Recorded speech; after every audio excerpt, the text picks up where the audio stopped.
রুদ্র বিল মিটিয়ে বেরোতে যেও হঠাৎ ভ্রুকুসকে ডান পাশে তাকালো। হৈমির আর চোখে রুদ্রকে তার দিকে তাকাতে দেখে খটমটে ভাব শুরু করে দিল। ওই ওড়নার টানছে, এই মাস্ক ঠিকঠাক মুখে আছে কিনা দেখছে, এই ফোন ঘাটছে। বিড়বিড় করে আবার দোয়া দরুদ পড়তে শুরু করলো। রুদ্র হাফ নিঃশ্বাস ছেড়ে ফোন বের করে কিছুক্ষণ পূর্বে মিট করা মেয়েটিকে ফোন করলো। ওপাশে রিসিভ হতেই বলল, ফোনে কথা শেষ করে যে রুদ্র হৈমির সামনে যেতে উদ্যত হলো, অমনি তরাক করে উঠে দাঁড়ালো হৈমি। কোনো ক্রমে নিজেকে আড়াল করার চেষ্টা করে রেস্টুরেন্ট থেকে বেরিয়ে যাওয়ার জন্য পা বাড়ালো। অমনি সত্তর হয়ে হৈমির ঢাক টেনে ধরল রুদ্র। রেস্টুরেন্টে কয়েক জোড়া কাপল ছিল, তারা সকলেই তাকালো ওদের দিকে। কারো কারো চোখে বিস্ময়। হৈমি মুখ নিচু করে হাত ছোটানোর চেষ্টা করলো। রুদ্র শান্ত গলায় শক্ত হুমকি দিল। কিঞ্চিত ভয়ে দেহ কেঁপে উঠল। বার কয়েক ঢোক গেলে স্থির হয়ে গেল হৈমি। দুর্বোধ্য হেসে রুদ্র ইশারা করতে বলল বসতে। কাঁদো কাঁদো হয়ে হৈমি গিয়ে বসল। রুদ্র শান্তরূপে তার সম্মুখে বসে হৈমির থমথমে রক্তিম মুখশ্রীতে নিবিড় চাহনি নিক্ষেপ করল। শীতল কণ্ঠে প্রশ্ন করল, নো ছোটাছুটি ডার্লিং, এতক্ষণ যেখানে চোরের মতো বসেছিলে এখন ঠিক সেখানেই গিয়ে বসবে, একদম ভদ্রমের মতো। নয়তো সকলের সামনে একটি মিষ্টি রোমাঞ্চিত সিন ক্রিয়েট হবে। হৈমি মুখ ফিরিয়ে রইল। রুদ্র উত্তরের অপেক্ষা করল না। নিজের জন্য কফি, হৈমির জন্য স্যান্ডউইচ অর্ডার করে দিল। হৈমির চাপা স্বরে রাগান্বিত কণ্ঠে বলল, কি অর্ডার দেব? আমার কলেজ আছে, আমি কলেজ যাব। বাহাতের কবজিতে থাকা ঘড়ির দিকে তাকিয়ে টেবিলের উপরে দুহাত রেখে কিছুটা ঝুঁকে বসল রুদ্র। হৈমি জড়সড় হয়ে নিচের দিকে তাকিয়ে রইল। রুদ্র বলল, ক্লাস ফাঁকি দিয়ে আমার পিছু নিচ্ছ? আমি বুঝি এতটাই জরুরি? একদম বাজে কথা বলবেন না, আপনার পিছু নেইনি আমি। শুনুন, আমি জাস্ট আপনার আসল রূপটা দেখতে এসেছিলাম, আর কিছুই নয়। আপনি যে কত ধরনের খারাপ লোক হাড়ে হাড়ে টের পেয়েছি। এত তাড়াতাড়ি কিভাবে টের পেলে? তীব্র রোষাগ্নিতে তাকিয়ে হৈমি বলল, আপনার গার্লফ্রেন্ড জানে তো আপনি আরেকজনের কি সর্বনাশ করেছেন? ভ্রুকুসকে রুদ্র বলল, মানে? ও, এখন বুঝছেন না? দুধে ধোয়া তুলসী পাতা হয়ে গেছেন। আমার কাছে সব প্রমাণ আছে। জোর করে চুমু খেলেন আমাকে, আর রেস্টুরেন্টে এসে লুতুপুতু করছেন ওই মেয়ের সঙ্গে।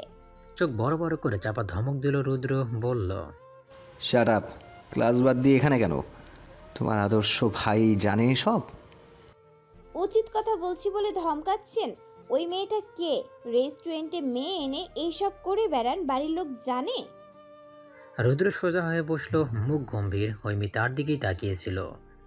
রুদ্র সে তাকানোতে গম্ভীর চাহনি নিক্ষেপ করলো। হৈমি এক ঢোক গিলে বলল, আমি কলেজ যাব। ক্লাস শুরু হয়েছে আধা ঘন্টা আগে।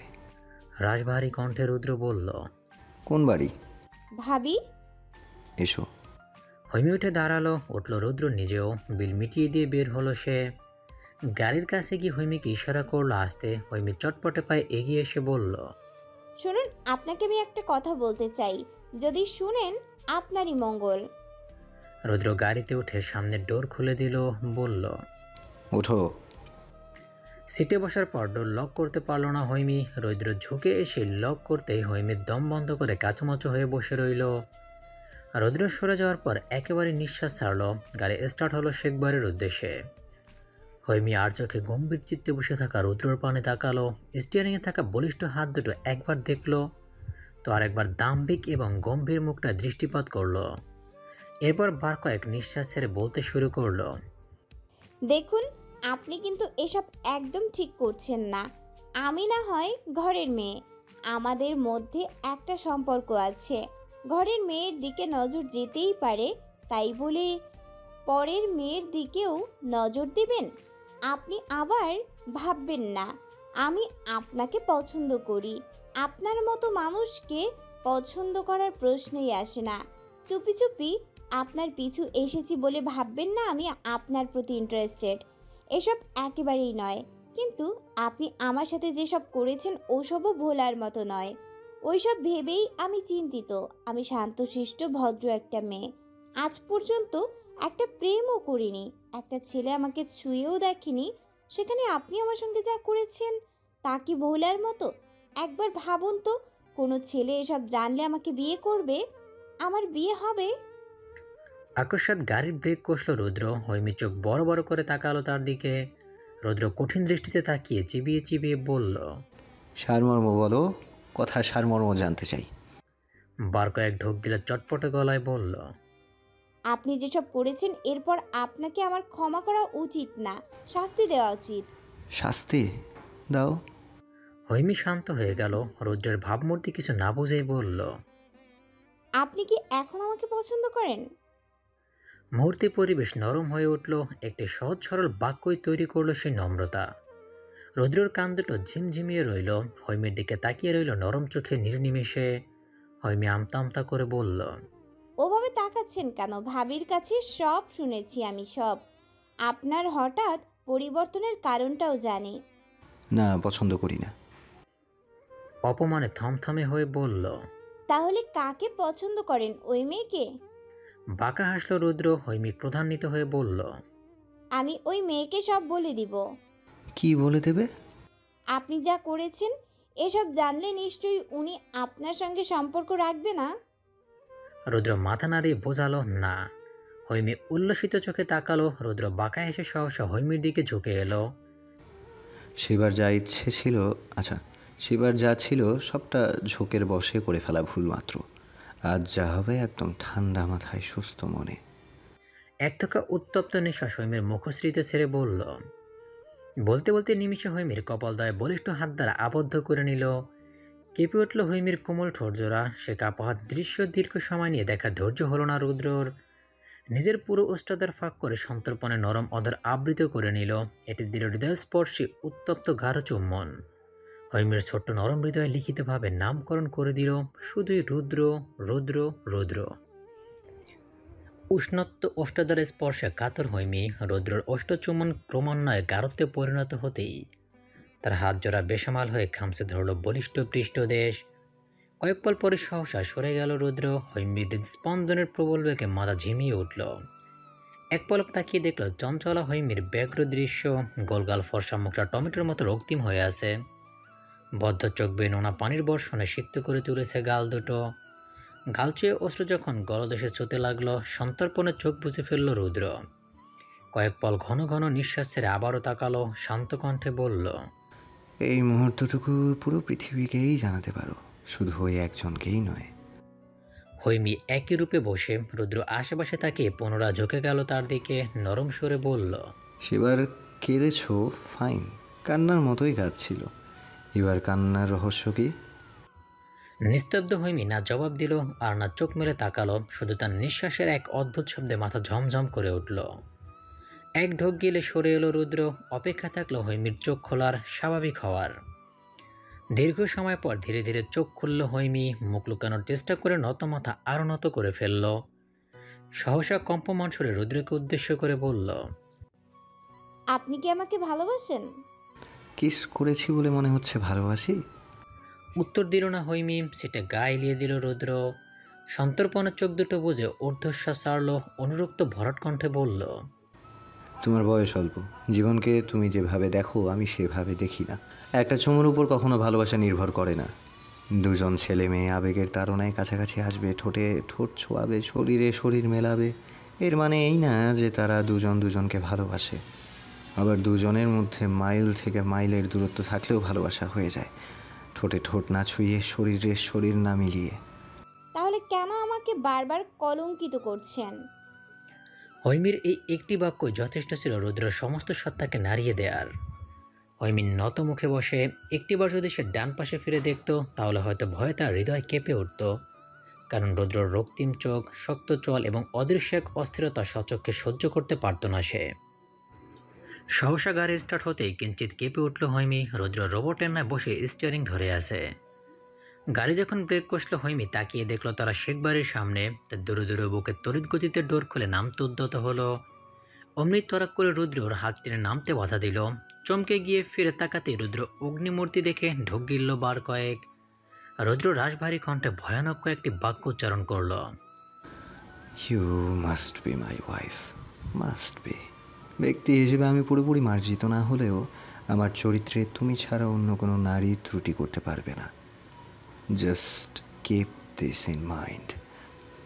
আলগোছে ধরে রাখা নরম হাতটি ছেড়ে দিল রুদ্র। ঘন ঘন চোখের পলক ফেলে ঢোক গিলল হৈমি। বাঁকা হেসে রুদ্র পুনরায় বলল, আর রইল তোমার কলঙ্কিত হওয়ার কথা। যদি এটাকে কলঙ্ক ধরে নাও তাহলে তাই। শান্তি একটাই, পুরো পৃথিবীতে একজন দ্বারাই তুমি কলঙ্কিত হচ্ছ, সে আমি, ইয়োর ফিউচার হাজব্যান্ড। এদিকে 3 দিন পর মায়ের ফিরে এলো। প্রথমে নিজ বাড়ি এবং পরে শ্বশুর বাড়ি গেল সে। গিয়ে জানতে পারলো সূচনার দাদিন সহ চাচাতো ভাইরা আজ আসবে। তাই সূচনা আজই তার সঙ্গে ফিরতে নারাজ। ওদিকে হামিদা রয়েছেন বোনের মেয়ের কাছে। টিশার শেষ সময় চলেছে, সামনের মাসে ডেলিভারির ডেট। তাই এইটুকু সময় সে টিশার কাছেই থাকবেন। বাড়ি ফেরা নিয়ে তারা রইল না মাহেরের। তবে শ্বশুর বাড়িতেই বউকে সারপ্রাইজ দিতে হবে ঢের বুঝলো। কয়েকদিন পর ভাইকে কাছে পেয়ে হৈমি রাজ্যের গল্প জুড়ে দিল। গত 2 দিন রুদ্র ভীষণ ব্যস্ত ছিল। গতকাল ভোরে ঢাকা গিয়ে ফিরেছে রাত 2টোর দিকে। নতুন ব্যবসা শুরু করার আগে কত শত জটিলতা যে তাকে সামলাতে হচ্ছে। এতদিন কাজ থেকে দূরে ছিল বলে টের পায়নি বাবা, চাচা, চাচাতো ভাই রাদিফের পরিশ্রমের গভীরতা। এবার হারে হারে টের পাচ্ছে। মায়ের এসেছে শুনেই উপর থেকে নিচে এসেছিল সে। সন্ধ্যা হয়ে এলো। মায়ের এসেছে অবধি সূচনার সঙ্গে আলাপ হবার সুযোগ পায়নি। এবার যাওয়া পেত তাও বোধহয় হৈমির জন্য হলো না। ভেবেই মেজাজ বিগড়ে গেল রুদ্রর। মেয়েটা এত বেশি কথা বলে। শেষে কাজের মেয়েকে দিয়ে কৌশল হৈমিকে ডেকে রান্নাঘরে নিল। কথার ঝুড়ি ফেলে হৈমিও চলে গেল রান্নাঘরে। হাফ নিঃশ্বাস ছেড়ে রুদ্র মায়েরকে বলল, লম্বা জার্নি করেছেন, রুমে গিয়ে রেস্ট করুন। বলে সূচনার দিকে তাকালো, বলল, দাদিনরা বোধহয় এসে পড়ল, আমি বাইরে যাচ্ছি, ওরা এলে একটা ফোন দিস। সূচনা মাথা কাত করে মায়েরকে নিয়ে উপরে গেল। রুদ্র আশপাশ তাকিয়ে উঠে দাঁড়াতেই দেখল হৈমি রান্নাঘর থেকে বের হচ্ছে। রুদ্র তার দিকে দৃঢ় দৃষ্টি নিক্ষেপ করতে কোমরের দুপাশে ঝুলে থাকা ওড়নার কোণা দু হাতের মুঠো চেপে ধরল। ধীর পায়ে আঘাত আঘাতে জোরপূর্বক হেসে জিজ্ঞেস করল, ভাইয়া ভাবি কোথায়? উপরে গেছে? ও আচ্ছা ঠিক আছে, আমি যাই। ভাইয়াদের সমুদ্র পাড়ে ছবি তো দেখাই হয়নি। হাঁটার গতি বাড়িয়ে রুদ্রকে পাশ কাটাতে যেতে রুদ্রর হাত টেনে ধরল। শক্ত গলায় বলল, পরে দেখবে। ভ্রু কুঁচকে হৈমি বলল, উম এত শক্ত করে ধরেছেন কেন? আর পরেই বা দেখব কেন? আমি এক্ষুনি দেখব। ছাড়ুন তো, সব সময় খবরদারি করবেন না। বিয়ে করবেন বলেছেন, আগে বিয়ে করুন, তারপর খবরদারি করবেন। এর আগে একদম খবরদারি নয়। আপনাকে আমি অল্পখানি পছন্দ করেছি বলে ধরে নেবেন না মাথায় চড়ে নাচতেও দেব। আর ওই দিই। বিরক্তিতে চোখ মুখ কুঁচকে পেছন থেকে হৈমির মুখ চেপে ধরল রুদ্র। হৈমি চাপা শব্দ করতে অন্য হাতে পেছন থেকে পেট জড়িয়ে সিঁড়ির দিকে এগিয়ে চিবিয়ে চিবিয়ে বলল, সব সময় এত বেশি বকবক সহ্য হয় না, বুঝলে? এবার ঠিক ততক্ষণ ঘরবন্দি থাকবে যতক্ষণ না আমি ফিরব। নিজের বিশাল ঘরটায় হৈমিকে রেখে বাইরে থেকে রুম লক করে চলে গেল রুদ্র। যাওয়ার আগে অবশ্য শাসিয়ে গেল, নো চিৎকার, নো চেঁচামেচি সুইটহার্ট। যদি একটু আওয়াজও বাইরে যায় তাহলে আজ বিয়ে বিহীন সারা রাত আমার সঙ্গে কাটাতে হবে। যদি বলো কীভাবে, তার উত্তর দিতে না পারলেও কাজে দেখিয়ে দিতে পারবো। আমি ভীষণ উদ্ধত। রুদ্র চলে যাওয়ার পর হৈমি মুখ বন্ধ করে হাত পা সরাসরি করলো কিছুক্ষণ। এরপর নিজেকে শান্ত করে বলল, এভাবে আটকে দেওয়ার মানে কি? বললেই তো হতো। ওদের একটু সময় দেওয়া উচিত। আমি কি বেহায়ের মতো তবুও ওদের কাছে যেতাম নাকি? আশ্চর্য। কতক্ষণ সময় এভাবে বন্দি থাকতে হবে জানা নেই।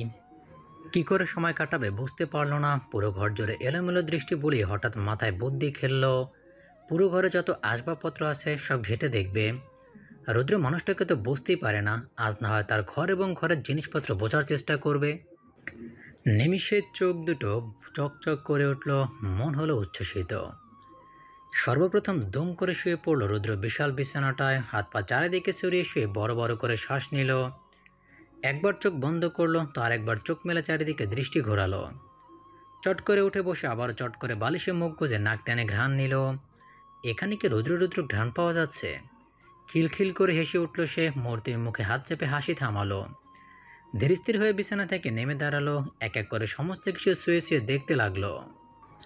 বেড সাইড টেবিল, কাউচ, ছোট্ট বুকশেলফ, বড় কাবাট এবং দেয়ালগুলোতেও শুয়ে দিল। এক পর্যায়ে দনুমনু করে বুকশেলফ থেকে বইগুলোর নাম পড়তে শুরু করলো। উপরের তাকে বেহিসেবি ডায়েরি। হৈমি এক এক করে সে ডায়েরিগুলো গুনতে শুরু করলো।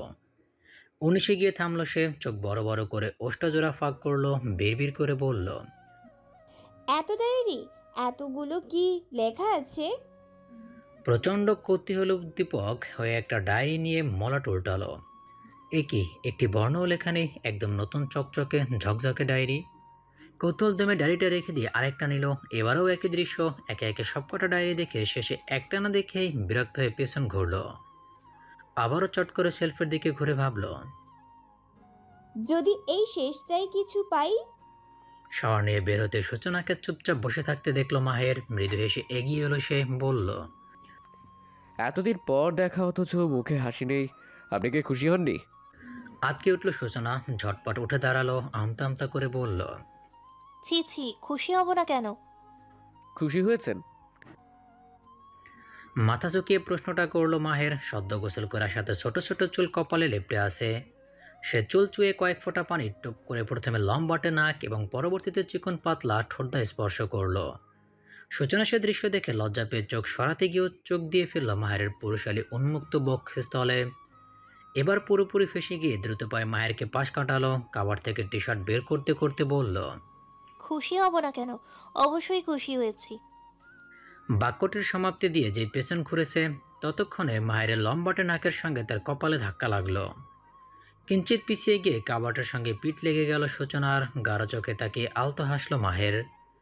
সূচনার নিঃশ্বাস ভারী হয়ে উঠল। টি শার্ট এগিয়ে দিয়ে মুখ ছোট করে বলল, এটা পড়ুন।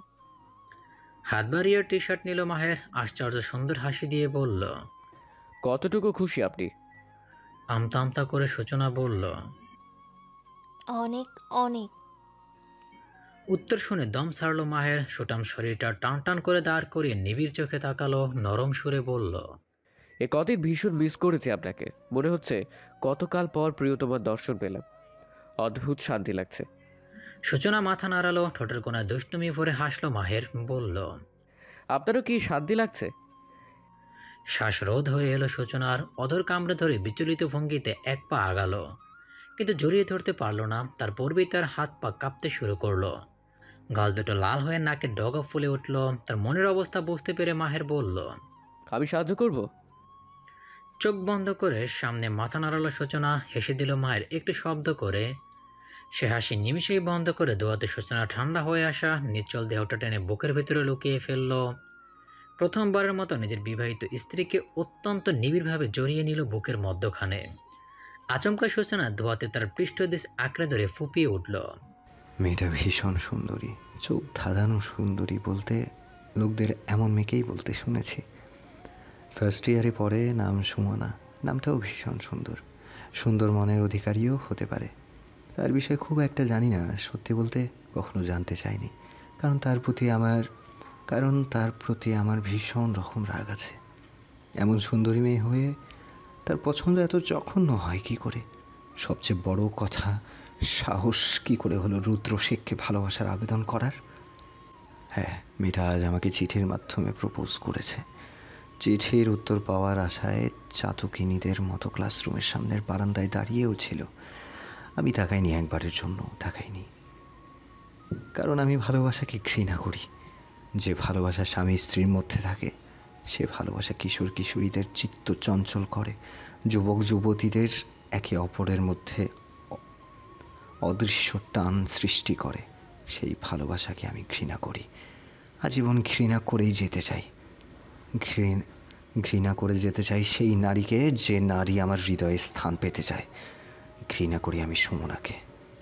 তারিখ 6/6/2017। আবিরের কাছে শুনলাম আমি যখন চলে এলাম,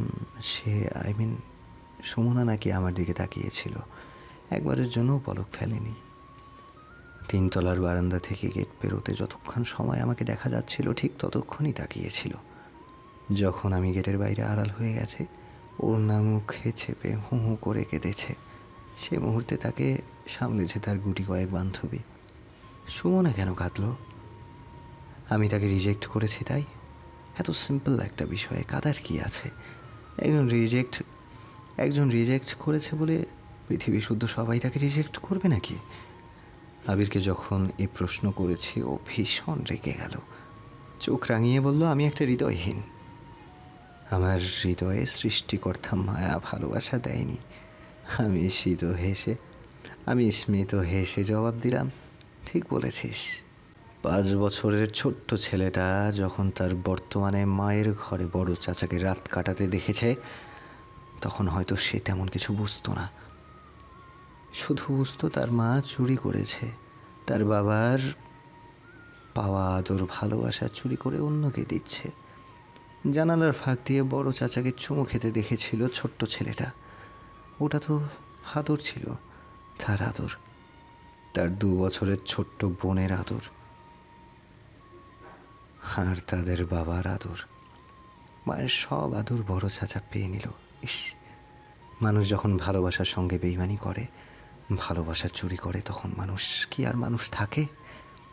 ওই মানুষের শরীরে কি হৃদয় নামক যন্ত্রটা থাকে? থাকলে নিশ্চয়ই এমনটা করতে পারতো না। অমন হৃদয়হীন নারীর সন্তান সে। তাহলে তার তো হৃদয় নেই, সেখানে প্রেম ভালোবাসার আর জায়গা কি করে হয়? তারিখ 10/6/2017। আজ কথা বলার ছলে সূচনা বলল, আর ভাবি প্রয়োজন। আর কয়েক বছর মাত্র আমার পড়াশোনা শেষ। দাদিন আর বোন এখন থেকেই পাত্রী খুঁজতে শুরু করবে। এসব শুনে মাথা গরম করে বোনকে ধমক দিয়েছি। দাদিন বলল, কষ্ট পেয়ে ও রাতে খায়নি, লেখা শেষ করেই ওকে খাওয়াতে যাব। পাশাপাশি বোঝাবো তার ভাই কখনো বিয়ে করবে না, তার ভাইয়ের কোনো সঙ্গীর প্রয়োজন নেই। যে হৃদয়ে ভালোবাসা নেই, সেই হৃদয়ে কোনো নারী টিকে থাকে না, তারা ঠিক অন্যত্র হৃদয় খুঁজে কেটে পড়ে। আবার এমন কথা আর একদিন যুক্তিস্বরূপ আবির বলল। আমি ম্লান হেসে বলেছি, আমার বাবা আমার জন্মদাত্রীকে এখনও অনেক ভালোবাসে। এজন্য সকলের চাওয়া সত্ত্বেও তিনি দ্বিতীয় বিয়ে করতে রাজি হয়নি। মুখে হয়তো বোঝায় সে তার প্রাক্তন স্ত্রীকে, তার 2 সন্তানের জন্মদাত্রীকে অনেক ঘৃণা করে, কিন্তু ছেলে হয়ে বাবার চোখের ভাষা, মনের ব্যথা বোঝার মতো ক্ষমতা যে এখন আমার হয়েছে তা তিনি জানেন না। আমার বাবাও তো ভালোবেসেছিল ওই মহিলাটিকে, মাত্র 1 বছরের ব্যবধানে সবটাকে তুচ্ছ করে দিল। বাবা তো কথা দিয়েছিল ওনাকে সহ আমাদের ভাই বোনকেও ও দেশে নিয়ে যাবে, কিন্তু কিছুদিন মাত্র অপেক্ষা। উনি অপেক্ষা করতে পারেননি, 2 সংসার ভেঙে দিয়েছেন। কোন লোভে উনি এমনটা করেছেন তা পূর্বে না বুঝলেও এখন বুঝতে পারি।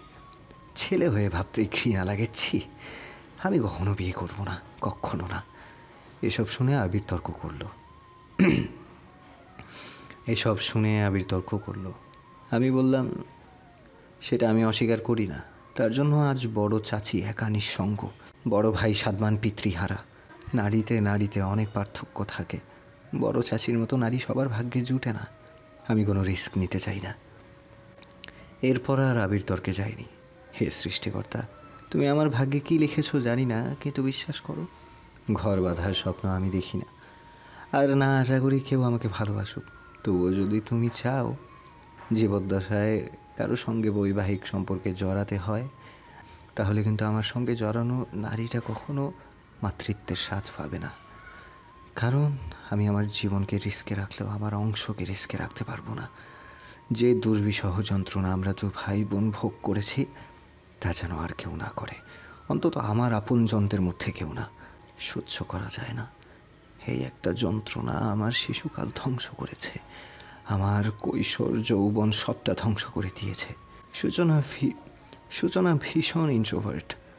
ও প্রকাশ না করলেও বুঝতে পারি প্রতিদিন মনের সঙ্গে, সমাজের সঙ্গে, সহপাঠীদের সঙ্গে কতটা যুদ্ধ করে চলতে হয় তাকে। আমি তো সেই দৃশ্যটা আজও ভুলতে পারিনি। সূচনা তখন 14 বছরের, আমি 19-এ পা দিয়েছি। ওর স্কুল বান্ধবী সীমার সঙ্গে ঝগড়া লেগেছিল। ঝগড়াতে ওকে হারাতে সীমা নাকি বলছিল। বোন আমার সেদিন বিধ্বস্ত মুখে বাড়ি ফিরল, দরজা বন্ধ করে চিৎকার করে কাঁদল। সারাটা দিন আমাকে মুখ দেখালো না। দরজা ভেঙে যখন রুমে গেলাম, ওকে পেলাম সেন্সলেস অবস্থায়।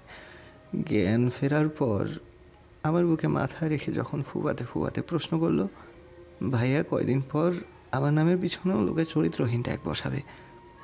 তৎক্ষণাৎ আমার কলিজাটা ছিঁড়ে গেল।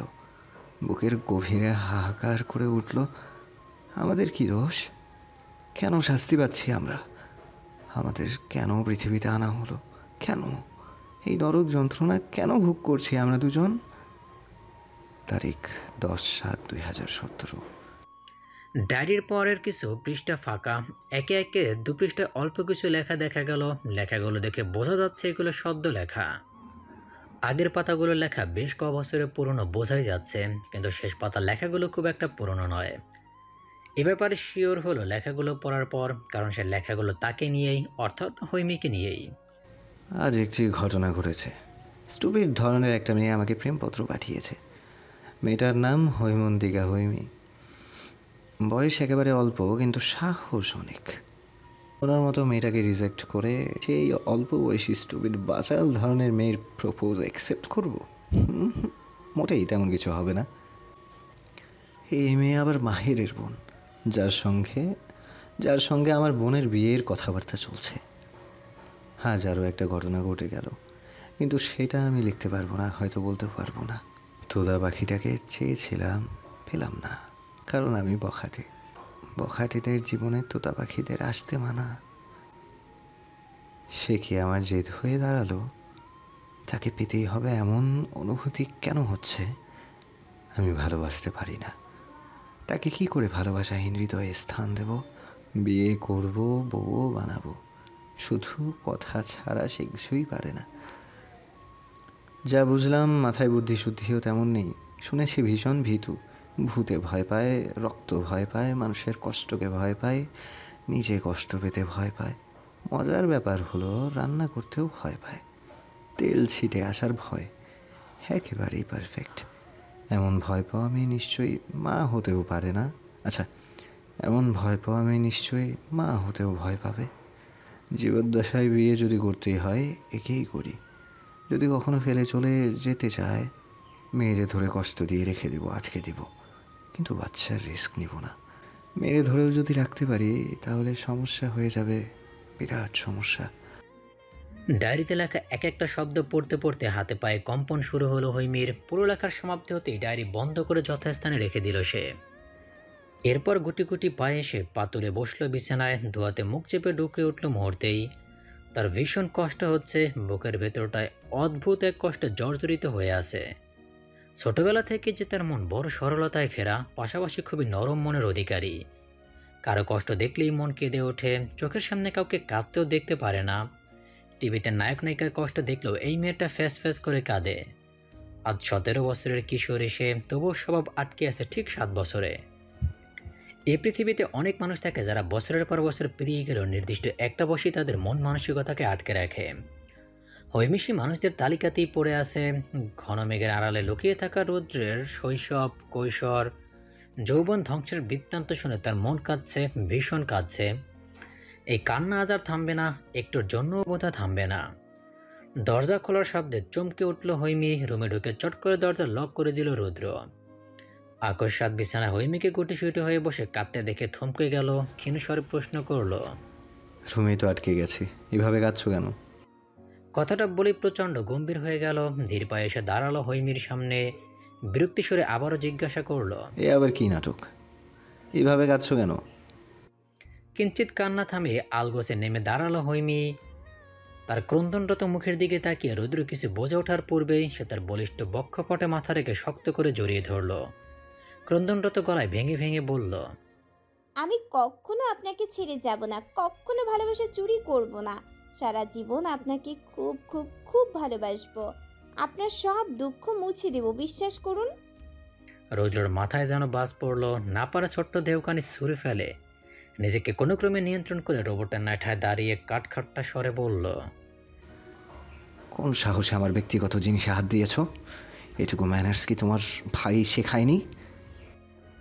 হৈমির কান্নার বেগ বেড়ে গেল। ভাঙা আওয়াজে বারবার বলতে লাগলো, আমার খুব কষ্ট হচ্ছে, বিশ্বাস করুন। আমি কারো একটু কষ্ট সহ্য করতে পারি না। সেখানে আপনার এত বেশি কষ্টের কথা মনে পড়ে আমার অনেক বেশি কষ্ট হচ্ছে। আমি মনে হয় আপনাকে বেশি ভালোবেসে ফেলেছি। আমি মনে হয় আপনাকে বেশি ভালো না বেশি থাকতে পারবো না। হাত বাড়িয়ে হৈমিকে ধরল না রুদ্র। হৈমিও রুদ্রর কথায় কান দিল না, নিজের মতো করে নিজের অনুভূতি প্রকাশে ব্যস্ত হয়ে পড়ল। তাই রুদ্র ভয়াবহ একটি প্রশ্ন করে বসল, মেয়েরা মায়ের জাত। তুমি পারবে তোমার মাতৃসত্তা ত্যাগ করতে? দাদিন সহ তার 3 নাতি এলো সন্ধ্যার পর। রাদিফের আসার কথা থাকলেও অফিসে জরুরি কাজ পড়ে যাওয়ায় আসতে পারেনি। সে আসেনি বলে তার মা, বউ, বাচ্চা কেউই এলো না। ছোট চাচা চাচি তারাও আসেনি, শুধু ছেলেদের পাঠিয়ে দিয়েছে। সাদমান, সোহান, রোশান বাড়িতে পা রাখতেই পুরো বাড়ির আমেজ বদলে গেল। দাদিন এসে নিজের ঘরে গিয়ে হাই হুতাশ করতে শুরু করলেন। এই বয়সে এসে এমন জার্নি তার শরীরে কুলায় না। মনে মনে প্রতিজ্ঞাও করে ফেললেন আর ঢাকার মুখ সে দেখবে না। পায়ে ব্যথায় আহাজারি শুরু করাতে কাজের মেয়েটা ছুটে গেল তার পা টিপতে। মাহের শাওয়ার নিচ্ছিল বলে সেই ফাঁকে দাদিনের সঙ্গে দেখা করলো সূচনা। কথার ছলেই দাদিনকে বলল, তুমি তাহলে রেস্ট করো, তোমার নাচ জামাইকে কফি দিয়ে আসি। দাদিন বলল, যা যা, খাবারের সময় আমার সাথে দেখা করবি। সূচনা বিদায় নিয়ে বেরিয়ে যাওয়ার পূর্বে হঠাৎ কাজের মেয়েটার দিকে তাকালো, ভ্রুকুসকে বলল। দাদিনের পা টেপা থামিয়ে কুসুম লজ্জায় মুখ লুকালো, বলল, আপা, আমি কমু না। আয়নার সামনে যে আপনি নিজেই দেখে নিন। কপালে দু ভাঁজ ফেলে রুম ছেড়ে বের হলো সূচনা। সত্যি একটি বিষয় নিয়ে তেমন মাথা ঘামালো না। ড্রয়িং রুমে সাদমান, সোহান, রোশান হুড়োহুড়ি করছে। তাদের চেঁচামেচি বড্ড কানে লাগছে। একটা ধমক দেওয়া প্রয়োজন। তাই হাঁটার গতি বাড়িয়ে ড্রয়িং রুমে এলো। 3 জনকে কঠিন করে ধমক দিল। সঙ্গে সঙ্গে 3 জন ভীষণ ভদ্র হয়ে দাঁড়িয়ে গেল। সাদমান সূচনার দিকে কিছুক্ষণ তাকিয়ে থেকে সহসা 32 পাটির দাঁত দেখিয়ে হাসলো। তার হাসির দিকে তাকিয়ে বাকি দুজনও হাসতে লাগলো। কিছুটা বিব্রত হলো সূচনা, বলল, বলদের মতো হাসছিস কেন? জার্নি করে তোদের মাথা কি গেল নাকি? ফ্রিজে শরবত বানানো আছে, দেখ গিয়ে। বলতে বলতে রান্নাঘরের দিকে গেল সে। সাদমান সোহানের মাথায় গাঁটটা মেরে জিজ্ঞেস করলো, হাসছিস কেন? সোহান, রোশান দুজনেই একসাথে বলল। তোমার হাসিতে সঙ্গ দিলাম। সাদমান মনে মনে স্বস্তি পেল। যাক, বাদর দুটো তাহলে হাসির আসল কারণ বুঝতে পারেনি। কিন্তু সোহান বুঝেও যেতে পারে। তার তো আবার গার্লফ্রেন্ড আছে। যতদূর জানে বেশ লুতুপুতু ধরনের সম্পর্ক। গার্লফ্রেন্ড অবশ্য তার নিজেরও আছে, তাই সূচনার ব্যাপারটা বুঝতে দেরি হয়নি। শত হোক বড় বোন, এভাবে লজ্জায় ফেলাও দৃষ্টিকটু। তাই বাকি দুজনের চোখে যেন সূচনা এ মুহূর্তে না পড়ে, তাই বলল, তোরা দুজন এখানে বসে থাক, আমি শরবত এনে দিচ্ছি। সূচনা কফি বানিয়ে যেই ঘুরলো অমনি সাদমান দাঁত কেলিয়ে হাসি দিল। সূচনা চোখ রাঙিয়ে বলল, ভালো হচ্ছে। সাধু, এমন করে হাসছিস কেন? সাদমান মাথা চুলকে প্যান্টের পকেটে হাত ঢুকালো। হ্যাংলা পাতলা বডির দিকে তাকিয়ে সূচনা বলল, সামনে থেকে সরে দাঁড়া ভাই, এখন ইয়ার্কি মারার সময় নেই। সাদমান ভীষণ সিরিয়াস হয়ে সরে দাঁড়ালো। সতর্কী কণ্ঠে বলল, বিচ্ছু দুটোর সামনে আপাতত যেও না আপা, ওরা কিন্তু অনেক বেশি পেকে গেছে। চোখ মুখ শক্ত করে সূচনা তাকালো সাদমানের দিকে, বলল, তুইও অনেক বেশি পেকেছিস।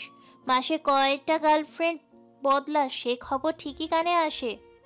তুইও অনেক বেশি পেকেছিস। মাসে কয়টা গার্লফ্রেন্ড বদলাস, সে খবর ঠিকই কানে আসে। আর মুখ খুলতে বাধ্য করিস না। ফ্রিজে শরবত আছে, আইসক্রিম আছে, ফ্রুটস আছে, যা পারিস খেয়ে রেস্ট কর। গট গট পায়ে সাদমানের সামনে থেকে চলে এলো সূচনা। ড্রয়িং রুমে বিচ্ছু দুটো গেমস খেলায় ব্যস্ত। সূচনার বুকের ভেতরটায় অদ্ভুত রকম কাঁপছে। তখন ওভাবে মাহেরের বুকে নিজের জায়গা করে নেওয়া তার দ্বারা সত্যি অসম্ভব ছিল। সেই অসম্ভবটা সম্ভব করেছে মাহের নিজেই। এর পাশাপাশি আরও একটি ভয়াবহ ঘটনা ঘটিয়েছে মানুষটা। তার কান্নার গতি যখন বেড়ে চলছিল, তাকে থামানোর জন্য প্রথমবার আদর করেছে। সে আদরের মাঝে কখন যেন গালে গাঢ় করে চুম্বনও এঁটেছে। সেই শক্ত চুম্বনের রেশটা এখনও রয়ে গেছে। মাহেরের পুরুষালী পাতলা ওষ্ঠজোড়া যেন এখনও লেগে আছে তার নরম তুলতুলে গালটায়। অদ্ভুত শিরশিরানি অনুভব হচ্ছে। তার এই অনুভূতিটা কি কাজের মেয়ে কুসুম ভাই সাদমান কোনোভাবে টের পেয়েছে, নাকি লুকিয়ে লুকিয়ে মাহেরের দেয়া আদর দ্বারা দেখে নিয়েছে? তীব্র অস্বস্তি নিয়ে রুমে প্রবেশ করলো সূচনা। মায়ের বিছানায় আচ্ছা হয়ে বসে ফোনে দৃষ্টি নিবদ্ধ করা ছিল। সূচনা রুমে প্রবেশ করতেই ফোন থেকে দৃষ্টি সরিয়ে বলল, দাদিনরা এসে গেছে? মাথা নাড়িয়ে হ্যাঁ বুঝিয়ে কফির মগ এগিয়ে দিল সূচনা। মৃদু এসে কফির মগ হাতে নিয়ে মাহের বলল, আপনার জন্য বানাননি? আমি এখন খাবো না। নরম সুরে কথাটা বলে আয়না দেখার উদ্দেশ্যে পেছন ঘুরল সে। পা আঘাত নিতে বিচলিত হয়ে মাহের বলল, দেখি এদিকে ঘুরুন, কি হয়েছে? আতকে উঠে মাহেরের দিকে ফিরে তাকালো। বেড সাইডের টেবিলের মুখ রেখে ভ্রুকুচকে তাকিয়ে রইল মাহের। সূচনার বাম গালে কয়েক পল স্থির দৃষ্টিতে তাকিয়ে থেকে বলল, এটা আমি করেছি? কণ্ঠে অবিশ্বাস স্পষ্ট। সূচনা কাঁদো কাঁদো দৃষ্টিতে তাকিয়ে বলল, কি করেছেন? আমাকে দেখে ওরা হাসলো। কি হয়েছে আমার? কারা হাসলো? কুসুম, সাধু, মানে সাদমান। অস্পষ্ট স্বরে মাহের বলল। শিট, আবার খেয়াল রাখা উচিত ছিল। সূচনার অপেক্ষা করতে পারল না, ত্বরিত পায়ে আয়নার সামনে গিয়ে নিজের মুখশ্রীতে সচেতন দৃষ্টি বোলালো। বাম গালে স্পষ্ট লালচে দাগ সূক্ষ্ম নজরে তাকালো। স্পষ্টই বোঝা যাবে কেউ দৃঢ় চুম্বন এঁটেছে এই গালে। আর সেই কেউ যে তার স্বামী মাহের, একথা কারোরই অজানা নয়। তীব্র লজ্জায় পুরো মুখশ্রী রক্তিম হয়ে উঠল এবার। নিঃশ্বাস হয়ে গেল বড়ই বেসামাল। একটুখানি পিছু তাকাতেই মাহের অদ্ভুত চাহনি দেখে মুখ লুকাতে ইচ্ছে করলো। তার অমন কঠিনতম লজ্জা দেখে অদর কামড়ে হাসল মাহের। কফির মগ হাতে নিয়ে সন্তর্পণে চুমুক দিল। এরপর হালকা কাশি দিয়ে সূচনার অ্যাটেনশন পাওয়ার চেষ্টা করলো, বলল, একটু সময় দিন, ঠিক হয়ে যাবে। আপাতত কিছু সময় বের হবেন না। সূচনা মাথা দোলালো। মাহের তৃপ্তি নিয়ে আরেকটু হাসলো। পরিস্থিতির স্বাভাবিকতা আনতে প্রশ্ন করলো, হৈমি কোথায়? ওদের সঙ্গে আড্ডা দিচ্ছে? চমকে উঠল সূচনা। সত্যিই তো, হৈমি কোথায়? রুদ্র রুম থেকে বেরিয়ে হৈমি সূচনাদের গেস্ট রুমে নিয়ে গিয়ে বসেছিল দীর্ঘক্ষণ। তীব্র বিষণ্ণতায় আচ্ছাদিত মন। তাই এই বিষণ্ণ ভরা মনে একমাত্র সম্বল হিসাবে টিশাকেই মনে পড়ল তার। সঙ্গে সঙ্গে কলও করে ফেলল। রুদ্রর বলা কথাগুলো কাঁদতে কাঁদতে জানালো টিশাকে। সব শুনে টিশা ভীষণ রেগে গিয়ে ধমক দিল। বিরক্তি ভরা কণ্ঠে বলল, তুই কাঁদছিস? তোর সাহস দেখে আমি অবাক হই রে। একজন গর্ভবতী মেয়েকে ফোন করে কাঁদছিস। আর কান্নার কারণ কি বলি? ওই রুদ্র না ছিদ্র? হ্যাঁ ছিদ্র তার নাম। তোর হৃদয় ছিদ্র করে তো দিয়েছে ব্যাটা খাটাস। এই শোন খাটাসের দিলওয়ালি। আরে বেটি থাম, আগে আমার কথা শোন। আরে আশ্চর্য, তোর সঙ্গে চিল্লাতে চিল্লাতে আমার ডেলিভারি হওয়ার উপক্রম, আর তুই থামছিস না। দেখিমি আমার জামাই বাসায় নেই, খালামণি রান্নাঘরে, বিপদ ঘটলে কি সর্বনাশ। ধমক খেয়ে কিছুটা দমে এলো হৈমি। ভাঙা কণ্ঠে নাক টেনে বলল, বল, শুনছি। আমি যা বলবো একদম মাথায় সেভ করে ফেলবি, আর সে অনুযায়ী কাজ করবি, কেমন? তাহলে দেখবি ব্যাটা বেয়াই কেমন জব্দ হয়। আচ্ছা বল। ওকে, মস্তিষ্কে নোট করে ফেল। ডিনারের সময় সবাই একত্রিত হলো। টিশার সঙ্গে কথা বলার পর মনের আকাশে মেঘের ঘন ঘটা কেটে গিয়েছিল। তাই সবার সঙ্গে, অর্থাৎ সাদমান, সোহান, রোশানের সঙ্গে দেখাটা স্বাচ্ছন্দ্য মতোই হলো। খেতে বসার পর রুদ্রের মুখোমুখি হলো। একবারও তাকিয়ে দেখল না। মনের মাঝে কিঞ্চিত নীরবতা দেখে মায়ের আড়ালে জিজ্ঞেস করলো, তোমার শরীর খারাপ লাগছে? চোখ মুখ লাল কেন? ঠান্ডা লাগিয়েছো? হৈমি মাথা নাড়িয়ে না বোঝালো। মৃদু হেসে বলল, দুপুরে একটু আইসক্রিম খেয়েছিলাম, তাই বোধ হয় একটু ঠান্ডা লেগেছে। সকলকে খাবার বেড়ে দিতে গিয়ে দাঁড়িয়েছিল সূচনা। মায়ের মৃদু কণ্ঠে তাকে আদেশ করলো, দাঁড়িয়ে থাকবেন না, আমাদের সাথেই খেয়ে নিন। কারো কিছু প্রয়োজন হলে কুসুম এনে দেবে, বসুন। মায়ের এতটুকু আদেশে রুদ্র ভীষণ পজিটিভলি নিল। আপন মনে খুশিও হলো ভীষণ। তাই গম্ভীর কণ্ঠে বোনকে বলল, খাবারের পর চুকিয়ে হৈমি রাতে কোথায় কার সঙ্গে ঘুমাবেই আলোচনা করে উপরে চলে গেল মাহের। একা যেহেতু এক রুমে থাকতে পারবে না, তাই আজ রাতে সে দাদিনের সঙ্গে ঘুমাবে বলে ঠিক হলো। হৈমির ঘুমের স্টাইল তেমন সুবিধার নয়, তাই সে চিন্তিত ভীষণ। বুড়ো মানুষ না জানি আজ রাতে কি অঘটন ঘটে যায়। ঘুমোতে যাওয়ার পূর্বে ভাইদের সঙ্গে কিছুক্ষণ আড্ডা দিয়ে হৈমিকে দ্রুত ঘুমোতে যাওয়ার কথা বলে সূচনা চলে গেল। কিন্তু হৈমিকে যেতে দিল না রোশান। আর বায়না 3 ভাইয়ের সঙ্গে এবার লুডো খেলতে হবে। খেলায় একটি নিয়মও দেওয়া হলো যে জিতবে সে দুটো শর্ত দেবে, সে শর্তগুলো পূরণ করতে হবে যে হারবে তাকে। দুর্ভাগ্যবশত আজ হেরে গেল হৈমি আর জিতে গেল সোহান। মনটাই খারাপ হয়ে গেল হৈমির। বিরস মুখে বলল, আমার শরীরটা ভালো নেই আজ, না জানি কি শর্ত দেবে আজকে, সেসবের জন্য আমি প্রস্তুত নই। তাছাড়া রাতও হয়েছে অনেক, এবার ঘুমাতে চাই। যত শর্ত সব কাল পূরণ করব। প্রতিবাদ করলো সোহান, কিন্তু সাদমান মেনে নিল। মাত্রই তার ফোনে রুদ্রর মেসেজ এসেছে। অ্যাংরি ইমোজি দিয়ে সে লিখেছে, 12টা 24 বাজে, এবার তোদের খেলা বন্ধ না হলে খুব খারাপ হবে। এমন মেসেজ পেয়ে সাদমান বাকি দুজনকে ম্যানেজ করে উপরে চলে গেল। বিরস মুখে হৈমিও দাদিনের ঘরে গিয়ে শুয়ে পড়ল। সারা রাত না ঘুমিয়ে ছটফট করে কাটলো তার। একদিকে অবশ্য ভালোই হলো, ঘুমের ঘরে মহাবিপদ ডেকে আনা হলো না। পরের দিন সকাল থেকে রুদ্র ভীষণ ছটফট করতে লাগলো। গতকাল হৈমি তাকে উত্তর না দিয়ে বেরিয়ে গিয়েছিল। এরপর সকলের ফিরে আর উত্তর শোনা হয়নি। কিন্তু আজ শুনতেই হবে তার উত্তরটি। দোতলার বারান্দায় দাঁড়িয়ে হৈমি কোথায় সেটাই দেখার চেষ্টা করছিল সে। এমন সময় সূচনার ঘর থেকে বেরিয়ে এলো হৈমি। রুদ্র তার সামনে দেয়াল স্বরূপ দাঁড়ালো, রাশভারী কণ্ঠে জিজ্ঞেস করলো, আমার উত্তরটা? সূচনার ঘর থেকে মাহের বেরিয়ে এলো। রুদ্র কৌশলে হৈমিকে পাশ কাটিয়ে গেল। মাহের জিজ্ঞেস করলো, এভাবে দাঁড়িয়ে আছো কেন? রুদ্র কিছু বলেছে? কই না তো, আমি যাচ্ছিলাম, উনি তো ছাদে গেলেন, সামনাসামনি পড়ে গিয়েছিলাম। আচ্ছা, বাইরে যাচ্ছি, কিছু খাবে? কি আনবো? যা খুশি এনো। ভ্রকুসকে তাকালো মাহের। থতমত খেয়ে হৈমি বলল, চকলেট আর চাটনি এনো। ভাবি তো চিকেন ফ্রাই বানাচ্ছে, কোকাকোলাও নিয়ে এসো। দুপুরবেলা হঠাৎ হৈমির মনে পড়লো সে গতকাল লুডো খেলা হেরেছে, সেজন্য তাকে দুটো শর্ত পূরণ করতে হবে। কিন্তু শর্তগুলো কি কি জানা হয়নি। তাই রোশান সোহানকে খুঁজতে বের হলো। খোঁজাখুঁজি করতে করতে রুদ্রের সামনে এসে দ্বিধায় পড়লো, দুবার ডাকলো। সোহান, রোশান, তোমরা আছো? কোনো সাড়া পেল না। ব্যর্থ হয়ে সরে যেতে উদ্যত হলো। পেছন ঘুরেছে, অমনি দরজা শব্দ করে খুলে রুদ্র। তার ওনা টেনে ধরলো আচমকা। আজকে শক্ত হয়ে দাঁড়িয়ে পড়লো হৈমি। বড় বড় চোখ করে শুকনো ঢোক গিলল বার কয়েক। পুরো ওনা যখন রুদ্রের দখলে, তখন নিজের শেষ চেষ্টাটুকু দিয়ে ওনার শেষ কোনাটা টেনে ধরলো হৈমি। শঙ্কিত হয়ে বলল, প্লিজ এমন করবেন না, ভাইয়া এসে যাবে। প্রত্যুত্তরে রুদ্র কিছু না বলেই ওড়না হেঁচকা টান দিল। ফলশ্রুতিতে ওড়না সহ পুরো হৈমিটাই রুদ্রের ঘরে চলে গেল। ত্বরিত গতিতে দরজা লক করে দিল রুদ্র। জড়সড় হয়ে দাঁড়িয়ে হৈমি। সূক্ষ্ম নজরে বোঝা যাবে তার শরীর মৃদু কাঁপছে, চোখের পাতা চঞ্চলিত, ঢোক গিলছে ঘন ঘন। রুদ্ধশ্বাস ছাড়ল রুদ্র। হাতে থাকা ওড়নাটা ছুড়ে দিল হৈমির দিকে। হৈমি তৎক্ষণাৎ ওড়না গলা জড়িয়ে নিল। রুদ্র কঠিন চোখে তাকিয়ে তীব্র রসানালে কপালের রক ফুলে উঠছে তার। চল জোড়াও দৃঢ়। হৈমি ভীতু চোখে তার পানে তাকাতে সে দাঁতে দাঁত চেপে প্রশ্ন করলো, উত্তর না দিয়ে এড়িয়ে চলছো কেন? আমার উত্তর চাই। হৈমি 1 সেকেন্ডও সময় না নিয়ে বলল, আপনি নিশ্চয়ই জানেন আমার উত্তর কি হতে পারে।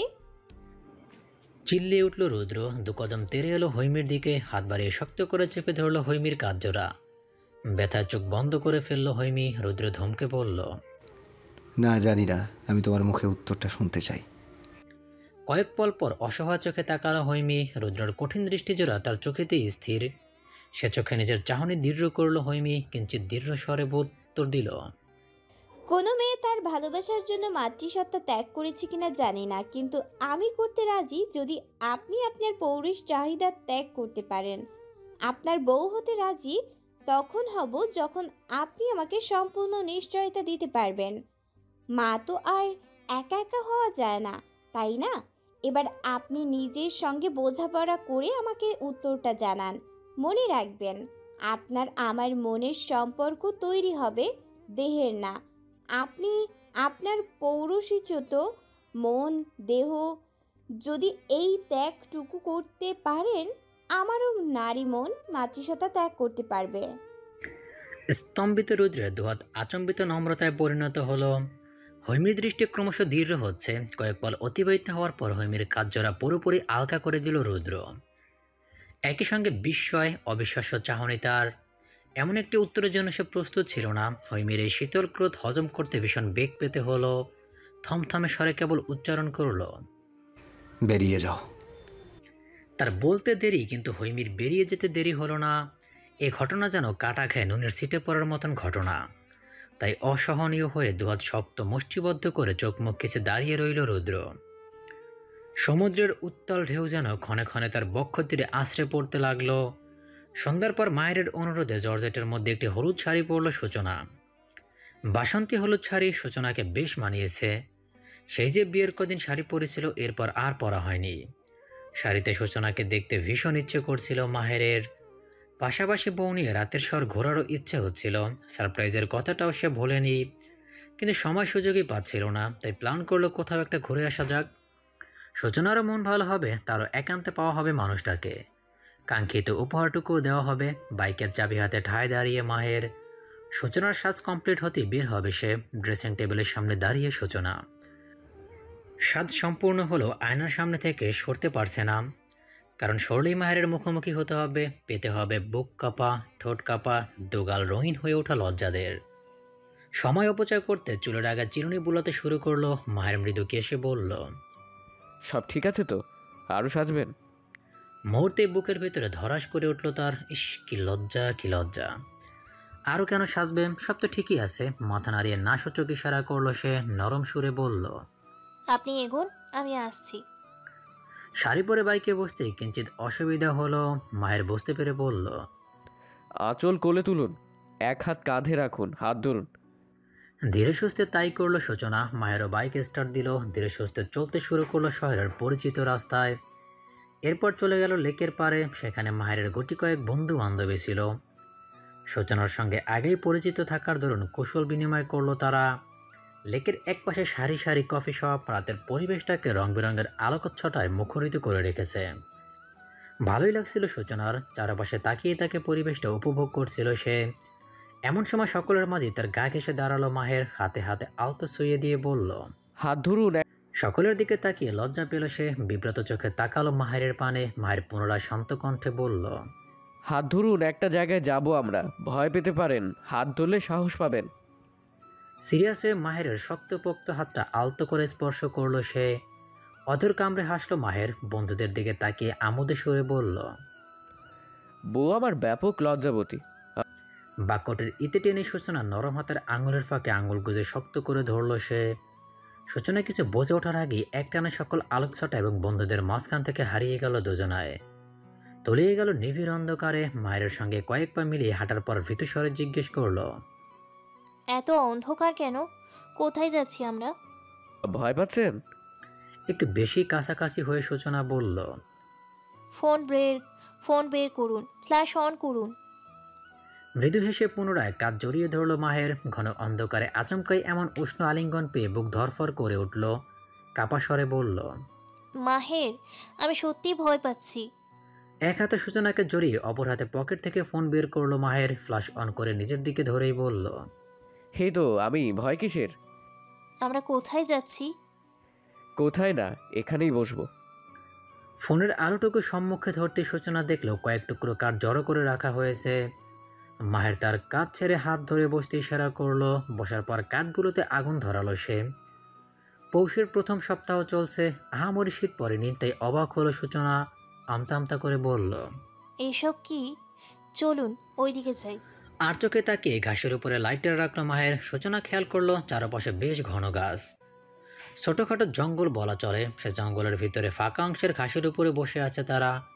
আশ্চর্য হয়ে মাহেরের পানে তাকালো সে, জিজ্ঞেস করলো, এখানে আমি কখনো আসিনি। আমিও। এটা কফি শপের পিছনের অংশ, জায়গাটা বেশ নিরিবিলি। দিনের বেলায় অনেক ছোট ছোট ছেলেরা এখানে এসে সিগারেট খায়, কেউ কেউ নেশাও করে। মন খারাপ হলো সূচনার, বলল, তাহলে আমরা এখানে কেন? নেশা করব তাই। ছি, আপনি এসব কি বলছেন? সত্যি বলছি। তার আগে সারপ্রাইজটা দিই। বিস্মিত হলো সূচনা। এমন জায়গা তাকে সারপ্রাইজ দিতে এনেছে মাহের। কি এমন সারপ্রাইজ যে এখানে দিতে হবে? চিন্তায় মগ্ন সে হঠাৎ চমকে উঠল পরিচিত একটি কণ্ঠস্বর পেয়ে। ভীতিগ্রস্ত হয়ে সামনে তাকালো সে। হ্যাঁ, লিমন, তার প্রাক্তন। আতকে উঠে পাশে তাকালো। মাহের তার দিকেই তাকিয়ে সূচনার ঢোক গিলল, কাপা স্বরে বলল, মাহের। মাহের তার দিকে চেপে বসলো, এক হাত বাড়িয়ে কাছে টেনে নিল তাকে, মৃদু স্বরে বলল, পুরো ভিডিওটা দেখুন সূচনা। সূচনার শরীরটা থর থর করে কাঁপছে। মায়ের ফোনের স্ক্রিনে ভিডিও প্লে করে তার সামনে ধরে আছে। স্ক্রিনে স্পষ্টই দেখা যাচ্ছে রক্তাক্ত অবস্থায় বসে আছে লিমন। তার সামনে 4-5 জন ছেলে দাঁড়িয়ে। সবাই এক ডাকে প্রশ্ন করছে লিমনকে, বল, তোর সঙ্গে মাহেরের বউয়ের ঠিক কতটা ঘনিষ্ঠ সম্পর্ক ছিল, আমরাও শুনি। উত্তরে আহত সুরে লিমন বলল, আমাকে ক্ষমা করুন, আমি যা বলেছি সব রাগের বশে, সব মিথ্যা, সব মিথ্যা। সূচনা পবিত্র, আমি ওকে কোনোদিনই সেভাবে স্পর্শই করিনি। হাত ধরা ছাড়া ওর সঙ্গে আমার আর কোনো সম্পর্ক হয়নি। ও খুব ভালো মেয়ে, ভদ্র মেয়ে। শুধুমাত্র ওর সংসারে আগুন ধরানোর জন্য, ওর হাজব্যান্ড ওর সঙ্গে সম্পর্ক নষ্ট করার জন্য আমি এসব করেছি। কারণ আমি ওকে এভাবে মেনে নিতে পারছিলাম না। মায়ের কথায় ওকে রিফিউজ করলেও এবার হারে হারে টের পাচ্ছি কী রত্ন হারিয়েছি আমি। ভাইরা আমার, আপনারাও তো কাউকে না কাউকে ভালোবাসেন। আপনাদের ভালোবাসার মানুষটা যদি অন্য কারোর সঙ্গে গর্বা দেয়, আপনার বুকে কি আগুন জ্বলবে না? সেই আগুন আমি সহ্য করতে পারছিলাম না বলেই ওদের ঘরে আগুন ধরাতে চেয়েছিলাম। আমাকে মাফ করে দিন। আমি মাহেরের পা ধরে মাপ চাইবো, প্রয়োজনে সূচনার পা ধরেও মাপ চাইবো। আমাকে ছেড়ে দিন। আকস্মাৎ ফুপিয়ে উঠল সূচনা। তড়িৎ বেগে ভিডিওটা বন্ধ করে দিল মাহের। চমকে তাকালো সূচনার দিকে। প্রচণ্ড খারাপ লাগায় বুকটা বিষিয়ে উঠল তার। এত কিছুর মাঝে সে ভুলিয়ে গিয়েছিল সূচনা লিমনকে ভালোবাসত। সূচনাকে ছেড়ে দিয়ে থমথমে স্বরে বলল, আমি সরি সূচনা, ওরা এভাবে ওকে মারবে আমি জানতাম না। সে সময় আমি কক্সবাজার ছিলাম। আমি বলেছিলাম শান্তভাবে বুঝিয়ে জাস্ট ওর মুখ থেকেই সত্যিটা বের করা।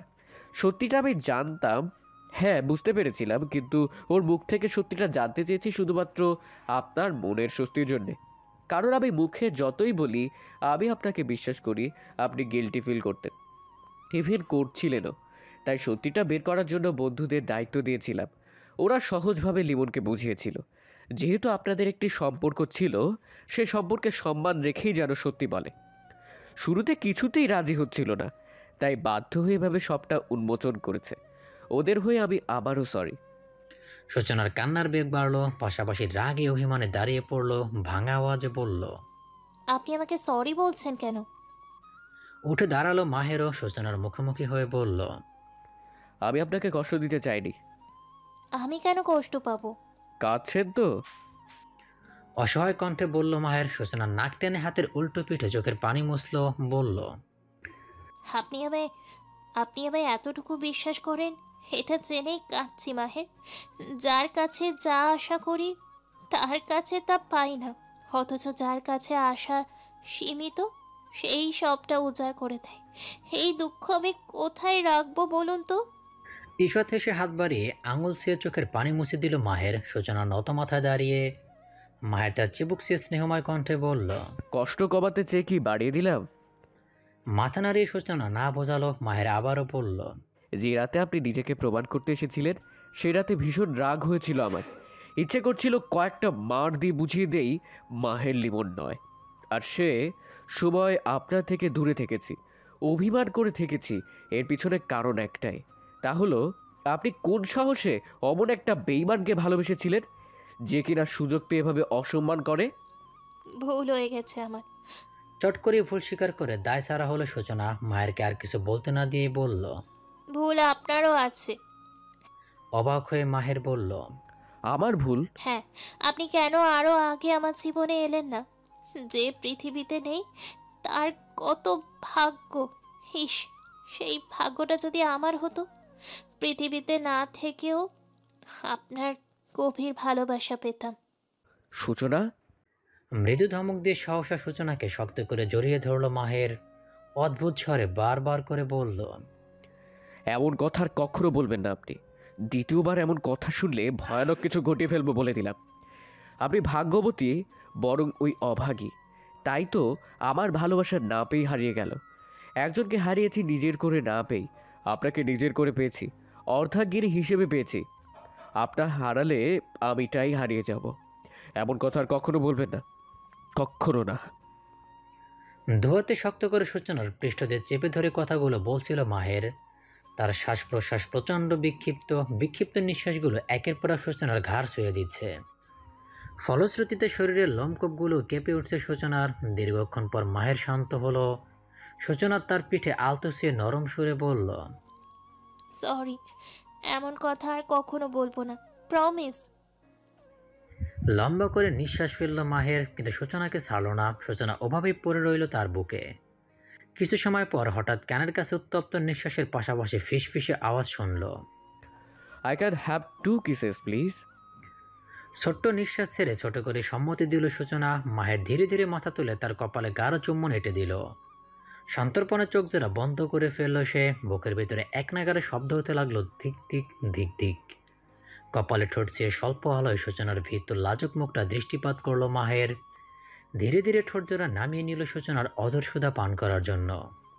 দুজোড়া ঠোঁট খুব কাছাকাছি আসার পর সহসা চোখ বন্ধ করে ফেলল মাহেরও। অতি সন্তর্পণে নিজ ওষ্ঠাদ্বার ফাঁক করে সূচনার নরম অধর নিজ অধিকৃত করে নিল। এক হাতে সূচনার কোমরে রেখে অপর হাতে কান এবং ঘাড় বেষ্টন করে নিল।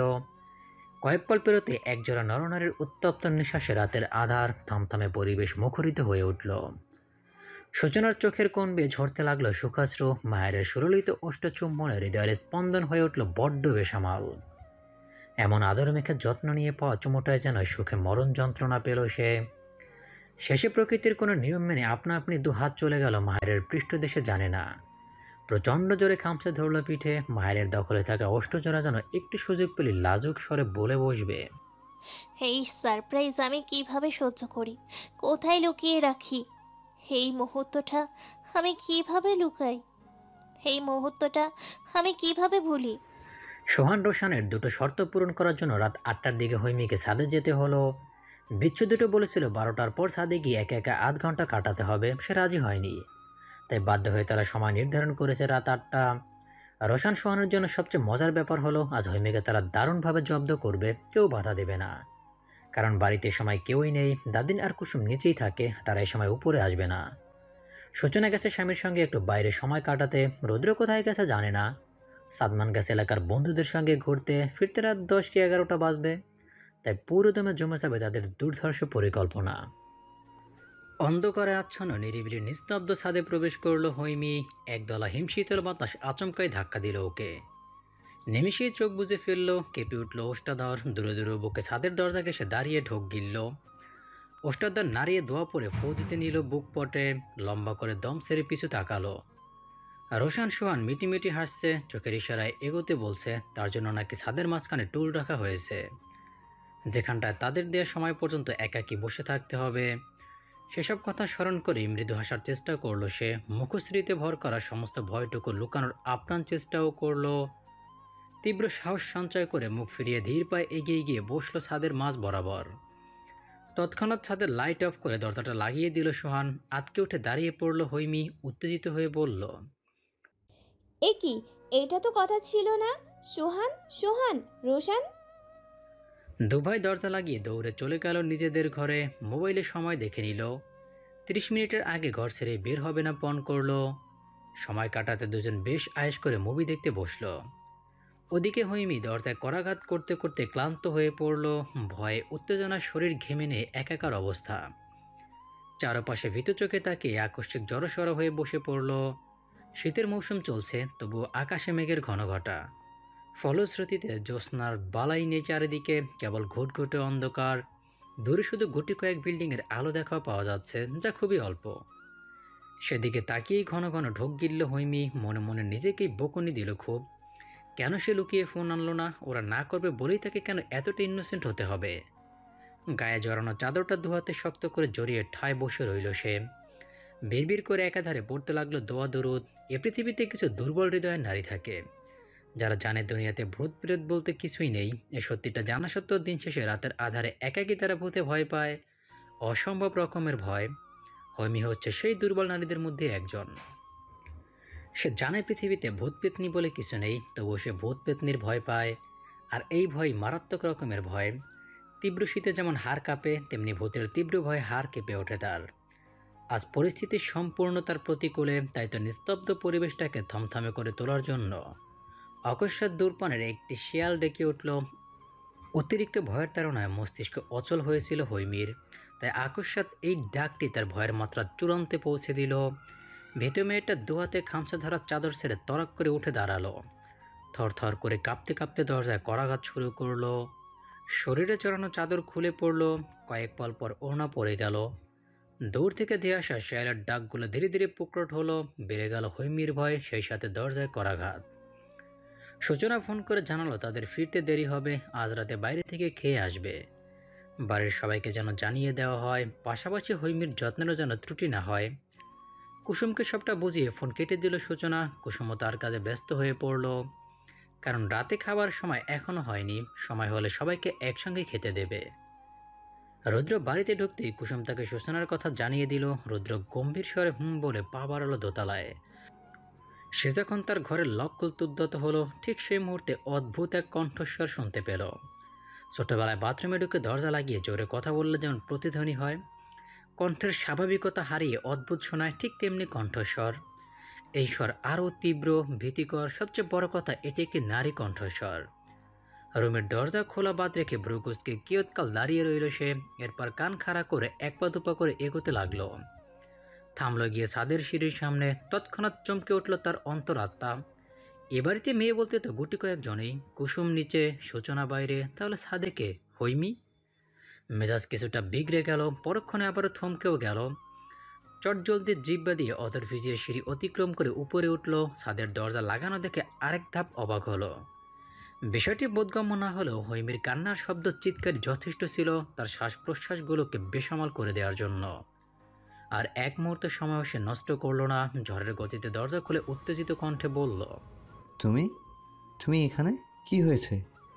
তৎপরতার সঙ্গে ছাদের লাইট অন করলো রুদ্র। রুদ্রকে দেখে দুহাতে মুখ চেপে হাউমাউ করে কেঁদে বসে পড়ল হৈমি। বিধ্বস্ত হৈমিকে দেখে বুকের ভিতরে চিনচিন করে উঠল রুদ্রর। হতভম্ব হয়ে এক হাঁটু গেড়ে সেও বসলো, হাত বাড়িয়ে হৈমির কাঁধ স্পর্শ করে জিজ্ঞেস করলো, এই মেয়ে, এভাবে কাঁদছ কেন? এ কি, তোমার শরীর তো কাঁপছে। কি হয়েছে? ভয় পেয়েছো? লিসেন, হৈমি, শুনছো? লাল টকটকে ঘরমাক্ত মুখশ্রী তুলে এক পলক রুদ্রকে দেখল হৈমি। রুদ্র বিচলিত দৃষ্টিতে তার দিকেই তাকিয়ে তার সে দৃষ্টিকে আশ্চর্যান্বিত করে দিয়ে সহসা হৈমি জড়িয়ে ধরল তাকে। তার বলিষ্ঠ বুকটা মুখ গুজে থরথর করে কাঁপতে কাঁপতে উচ্চারণ করলো, ভূত। চোখ মুখ কুঁচকে গেল রুদ্রর। ভূত মানে? কিন্তু কোনো প্রকার প্রতিক্রিয়া দেখাতে পারল না হৈমির কান্না দেখে, যা সত্যিই বোঝাচ্ছে ভীষণ ভয় পেয়েছে সে। কিন্তু এই ভয়ের উৎস কোথা থেকে? হৈমি বা সাথে আটকা পড়লো কিভাবে? এ সকল প্রশ্ন মনে চেপে দুহাতে বুক পটে আগলে নিল ভয় তটস্থ মেয়েটাকে। পৌষের আবহাওয়াতেও হৈমির উত্তপ্ত দেহের অবিশ্রান্ত শীত জলে ভিজে উঠল রুদ্রর বক্ষপট। শরীরে জড়ানো সাদা কাবলি সেন্ডো গেঞ্জি লেপটে গেল বুকের পাটাতে। বাকরুদ্ধ রুদ্র আর কিছু বলতে পারল না, কেবল অতি সন্তর্পণে জড়িয়ে রাখলো মেয়েটাকে। যতক্ষণ না ভয় কাটছে, যতক্ষণ না শান্ত হচ্ছে, ততক্ষণ এই বুক থেকে রেহাই নেই তার। যদি সময়টা জীবনের শেষ নিঃশ্বাস পর্যন্ত যায়, তবুও রেহাই দেবে না, ঠিক এভাবেই জড়িয়ে রাখবে। ভয় কাটুক, শান্ত হোক, কান্না থামুক, তবেই এই বুক থেকে ছাড় পাবে তার আপন পাখিটা। খোলা আকাশের নিচে উষ্ণ দেহটাকে আগলে বসে রুদ্র, ছোট্ট নরম দেহটি অবিরত কাঁপছে। দুজনের ক্রমাগত শ্বাস প্রশ্বাসে পরিবেশটা থমথমে। পরিবেশের এই ঘুমট ভাব পরিবর্তন করে সহসা হৈমির মাথায় হাত রাখলো। রুদ্র বলল, ঠিক আছো? নিজের কণ্ঠ শুনে নিজে বিব্রত হলো। অনুভব করলো এই মুহূর্তে তার গম্ভীর স্বরটা একটু নম্র ভাব আনা প্রয়োজন। মেয়েটা এমনিতেই ভয় পেয়েছে, এমন পরিস্থিতিতে এমন শাসালো স্বর শুনলো আর ভয় পাবে। তাই পুনরায় কণ্ঠে স্বাভাবিকতা আনার চেষ্টা করে বলল, ঠিক আছো? হলো না বোধহয়। তার স্বাভাবিক কণ্ঠ মানে তো রাশভারী, ভীষণ গম্ভীর। তার গলা দিয়ে নরম বলে বের হওয়া কখনোই সম্ভব হয় না। তাই অমন রাশভারী কণ্ঠে আর কিছু বলার ইচ্ছেও করলো না। হৈমিকে কৌশলে আগলে ধরে মাথা ঝাঁকালো, দৃষ্টি নিক্ষেপ করলো হৈমির করুণ মুখশ্রীতে। সহসা চমকে উঠল হৈমি। সংবিত শক্তি ফিরে পেল সে। নিজেকে রুদ্রর পক্ষপটে লেপ্টে থাকতে দেখে লজ্জায় আড়ষ্ট হয়ে গেল। ক্ষীণ স্বরে বলল, আমি ঠিক আছি, ছাড়ুন। রুদ্র তাকে ছাড়তে উদ্যত হলো, কি মনে করে যেন ছাড়ল না, বরং পূর্বের তুলনায় একটু বেশি গভীরভাবে জড়িয়ে নিল। হতবম্ব হৈমি দুর্বল শরীরে নড়ে চড়ে উঠল। রুদ্র তার দুহাত মুড়িয়ে এমনভাবে জড়িয়ে নিল যার অল্প নড়চড়ও করতে পারল না। বেশ আয়েশ করে চিলে ওঠার ঘরের দেয়ালে পিঠ ঠেকিয়ে বসল সে। হৈমি কাঁদো কাঁদো স্বরে জিজ্ঞেস করল, ছাড়বেন না? স্বভাব সুলভ গম্ভীর কণ্ঠে রুদ্র বলল, সম্পূর্ণ ঘটনা খুলে বলো। তুমি এখানে কিভাবে আটকা পড়লে? যতক্ষণ সবটা জানতে না পারছি ততক্ষণ ছাড়বো না। লজ্জায় বিব্রত হলো হৈমি। রুদ্র তার দিকে কতটা খেয়াল করেছে সে জানে না, কিন্তু সে সম্পূর্ণ হুঁশে আছে। তার গায়ে ওড়না নেই, চাদর নেই। একে তো রুদ্র শরীরের সঙ্গে লেপ্টে আছে, তার উপরে গায়ে নেই ওড়না। মাথা ভন ভন করতে শুরু করলো তার। লজ্জায় আড়ষ্ট চোখে একবার রুদ্র দৃষ্টি বরাবর তাকিয়ে আরেকবার নিচের দিকে তাকালো। নিঃশ্বাস ভারী হয়ে এলো। রুদ্র দৃষ্টি তার মুখশ্রীতে স্থির। হৈমির মন কথন সে টের পায়নি, তাই সহজ গলায় পুনরায় বলল, তুমি এখানে কেন? ঢোক গিলল হৈমি, চাপা স্বরে বলল, ছাড়ুন, তারপর বলছি। রুদ্র ছাড়ল না। তার দুহাতের বন্ধন আরও গাঢ় হলো।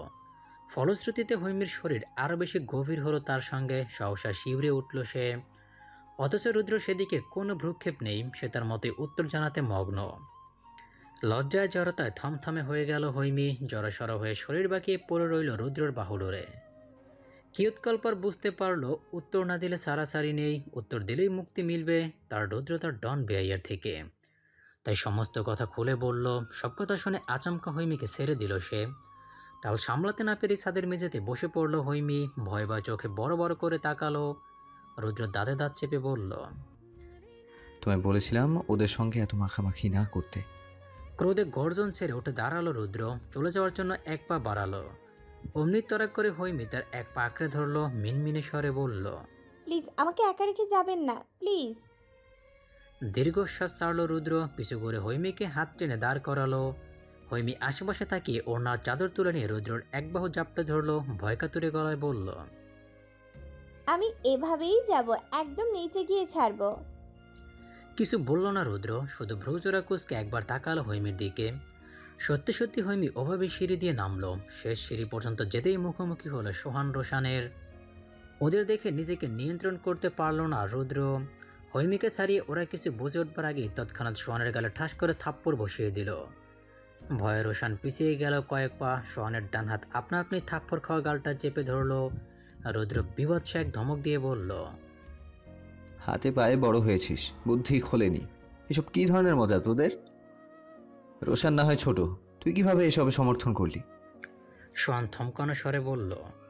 সরি ভাইয়া, আর হবে না। রুদ্র মুখ ফিরিয়ে দাঁড়ালো। সোহান রোশান দুজনই হৈমিকে সরি বলল। এরপর রুদ্রর কঠিন চোখের সামনে থেকে পালিয়ে গেল দুভাই। হৈমি হতভম্ব বাকরুদ্ধ হয়ে ঠায় দাঁড়িয়ে। রুদ্র ঘাড় ফিরিয়ে তার দিকে তাকালো।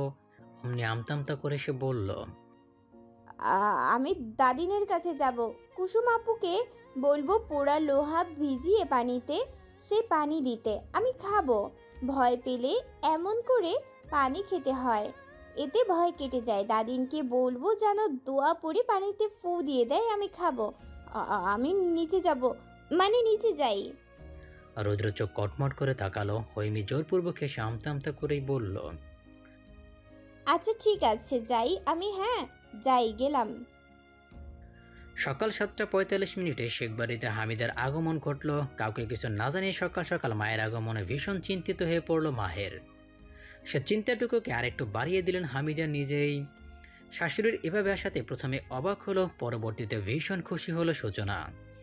গল্প স্বল্প করে সকালের খাবার আয়োজন করে। খেতে বসার পরে সকলের অগোচরে মাহেরকে হামিদা বলে।